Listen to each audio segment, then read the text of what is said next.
Look, let's be very clear. This isn't about Hunter Biden's white privilege. It's about Hunter Biden's Democrat privilege.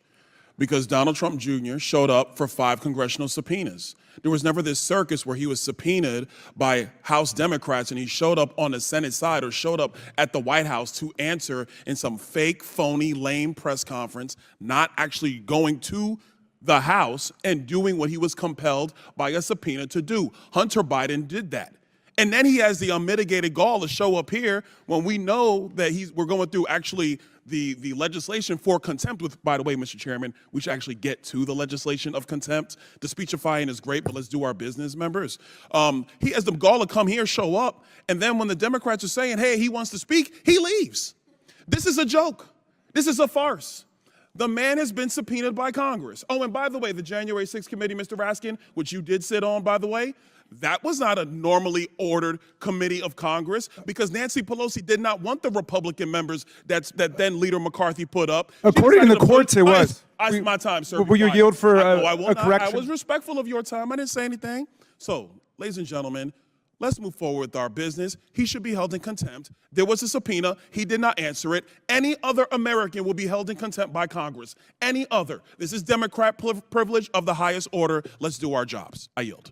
Gentleman yields. Chair now recognizes Ms. Ocasio-Cortez from New York. Thank you, Mr. Chair. Just to address briefly, quickly, that moment about privilege and all of this that we're seeing here. It was a very beautiful speech by the gentlelady, who, as she mentioned, was helped lead on the now majority side, the Civil Rights and Civil Liberties Subcommittee. But I think it's so exemplary of the point that she also oversaw the elimination of the Civil Rights Subcommittee on this committee, which really kind of gives the whole game away. We show up, we give speeches, we give flowery words, but at the end of the day, participate in the structural erosion of the rights and representation of people that are marginalized, women, people of color, people that just need to see their due process and civil liberties protected in this country. But I will move on. As also the Republican side had mentioned in their many raisings of the January 6th committee, that it's not just Hunter Biden, you, me, any individual subject to equal treatment under the law, to be held up to accountability under the law, but it is also these committees and this committee that is subject to oversight and law. We must comply with the law here as well. Now, I may be one of the very few people that actually believes in Congress, in this country. But I do, and many of us do here. And we have an obligation to engage in good faith participation to execute and comply with a subpoena. The chairman said in front of the country several times to Hunter Biden, you can show up here in front of the world, in front of the public. Hunter Biden took him up on that offer. He said, I will show up in public. I will show up in public. He showed up here today. He showed up here in the past. And Mr. Chairman, I know you do your best with what you've got, but you've got members here that have submitted falsified evidence to the record. You have members here that have submitted and mischaracterized closed-door hearings, and people want to say back and forth at the end of the day, it doesn't matter what party it's happened from. You've got members who've engaged in revenge porn in this committee. So it is understandable why Hunter Biden would want to testify in front of the public for the American people to be able to witness that testimony for themselves. You've got members who've defied subpoenas. You've got members who we are 1 year into the term asking what the rules are at the beginning of the committee. The book was given to us on day one.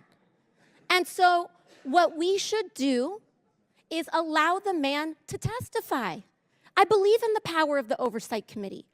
Frankly, I believe in it regardless of whether Republicans or Democrats have the chair, because I believe that this committee should have the power of oversight, and we cannot do that on a partisan basis.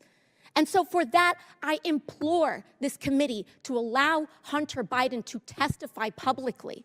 I implore and I ask for that to happen. And we cannot do that by getting engaged in this back and forth on a defiance of a subpoena. Let him comply. Let him do it today. Let him do it tomorrow. but let the man do it. And with that, I yield back to the ranking member. This has been a very interesting hearing. Mr. Waltz, welcome to Oversight. Yes, it usually gets like this. Look, let's be very clear. This isn't about Hunter Biden's white privilege. It's about Hunter Biden's Democrat privilege. Because Donald Trump Jr. showed up for 5 congressional subpoenas. There was never this circus where he was subpoenaed by House Democrats and he showed up on the Senate side or showed up at the White House to answer in some fake, phony, lame press conference, not actually going to the House and doing what he was compelled by a subpoena to do. Hunter Biden did that. And then he has the unmitigated gall to show up here when we know that we're going through actually the legislation for contempt, with, by the way, Mr. Chairman, we should actually get to the legislation of contempt. The speechifying is great, but let's do our business, members. He has the gall to come here, show up, and then when the Democrats are saying, hey, he wants to speak, he leaves. This is a joke. This is a farce. The man has been subpoenaed by Congress. Oh, and by the way, the January 6th committee, Mr. Raskin, which you did sit on, by the way, that was not a normally ordered committee of Congress because Nancy Pelosi did not want the Republican members that then Leader McCarthy put up. According to the courts, it was. My time, sir. Will you yield for a correction? I was respectful of your time. I didn't say anything. So, ladies and gentlemen, let's move forward with our business. He should be held in contempt. There was a subpoena. He did not answer it. Any other American will be held in contempt by Congress. Any other. This is Democrat privilege of the highest order. Let's do our jobs. I yield. Call Hunter Biden in tomorrow. Why not ask him in next week? We're ready. Will the gentleman yield? I'd love to answer that question. Yes, yeah, so I would have loved to depose him right here today. We But had a there's motion. rules. We There's had a motion to do rules. it. You have 3 days. Let's do it in 3 days. No, but Who my whole wants to point sign up? is behind closed doors. I would have gone right now. He's here. He's got his legal representation there. Let's play this game. But we have rules that say you have 3 days. I'm not playing game one. I'm sure we could waive the 3 days. Second, we could have it here in 3 days if there's agreement about if what we're hearing from the Republican side over and over and over again is they've got questions for Hunter Biden. The quotes from this hearing. Hunter Biden's testimony is critical. I want to delve into questions I have for Mr. Biden. Why not ask for those? Why not ask for that tomorrow? We can The deposition tomorrow? No, we would have him here in public tomorrow in front of everyone. After the I understand deposition? you're saying after the deposition, but my question for you is just very clearly, why not have the public hearing tomorrow? Will the gentleman yield to that question? Yes, sir. Mr. Chairman, if and you Mr. may. Donalds, I want to compliment you because I remember our first Oversight Committee hearing, you said it would be good to have these real conversations, so I genuinely I want am to all for this, Mr. Kassar. I actually enjoy this part if we ever get to it. Look, the reality is, and you have attorneys on your side of the aisle, there is never any proceeding that takes place without a deposition of the witness.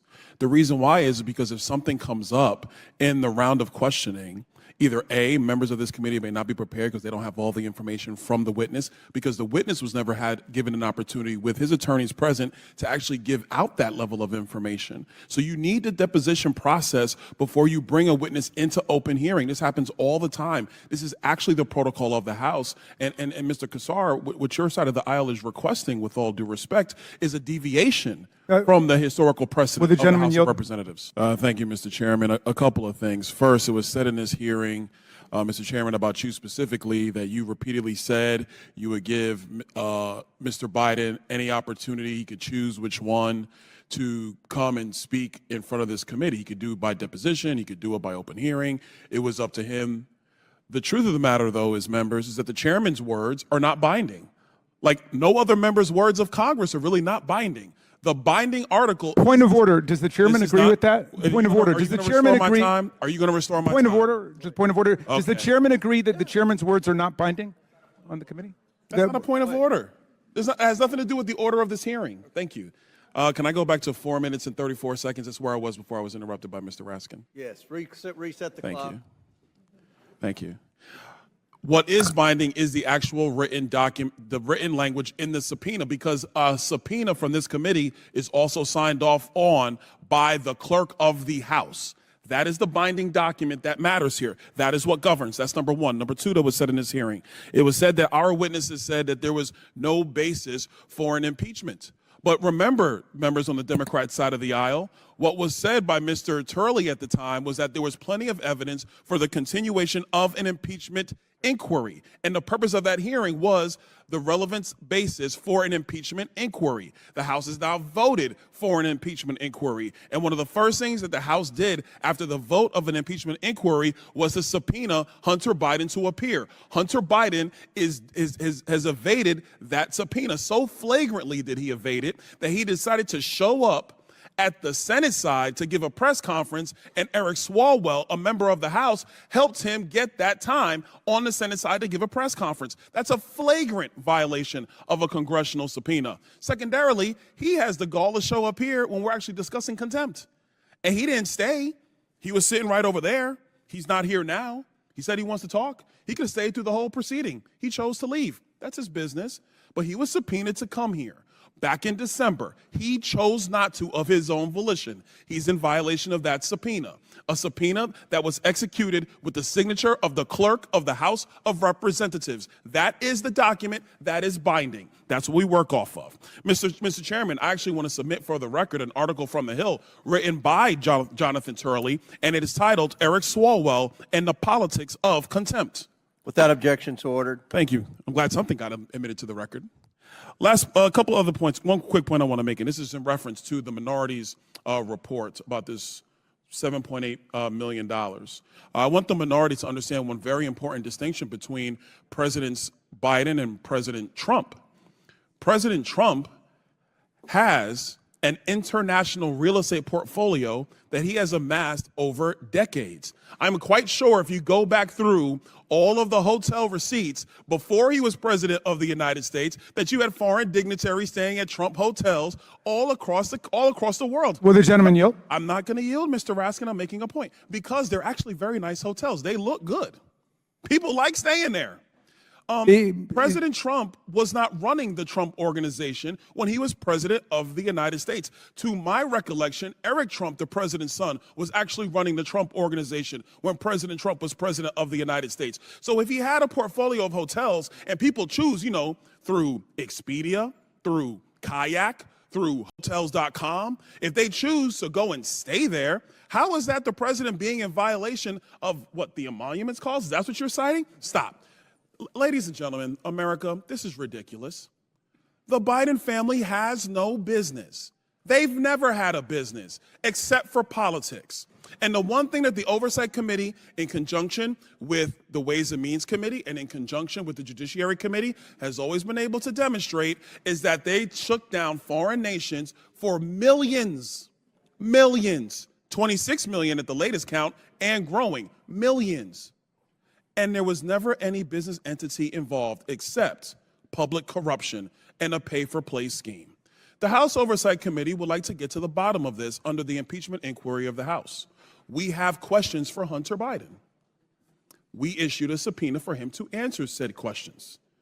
He ignored a congressional subpoena as a private citizen. There are many attorneys on the other side of the aisle. If you had one of your clients in your private practice ignore a congressional subpoena as a private citizen, you would advise them not to, because they would be held in contempt and they would actually be punished by the Department of Justice. So I find it interesting to see today. Yield so I can I'm not respond? going to yield, Mr. Goldman, because I had a question for you earlier. You didn't want to take my question, so I'm not going to take yours. Thank you. So, in closing, I will say, private citizens, yes, they have a responsibility to answer congressional subpoenas. They do. Hunter Biden had it, and he was flagrant. He decided to give a press conference. So we're going to do this business, and he should be held in contempt by the full House of Representatives. I yield back, Mr. Chairman. Thank you, Mr. Chairman. Members, we should be voting down this amendment. It is not needed. What is clear is that the only document that matters is the fact that there was a subpoena issued by this committee signed by the clerk of the House of Representatives. That is the only thing that governs subpoenas before anybody coming to this committee. It does not matter if any member of this committee did an interview anyplace, whether it's the chairman or any other member. That is irrelevant. The only thing that matters is a signed subpoena by the chairman of this committee and the clerk of the House. The semantics about what Hunter Biden thought he could do or what Abby Lowell, his attorney, tried to get him to be able to posture or get out of it is meaningless. And the Democrats know this is meaningless. This is a subterfuge because their guy bucked a subpoena against the law. Period. Full stop. Members, vote down this amendment. I yield back.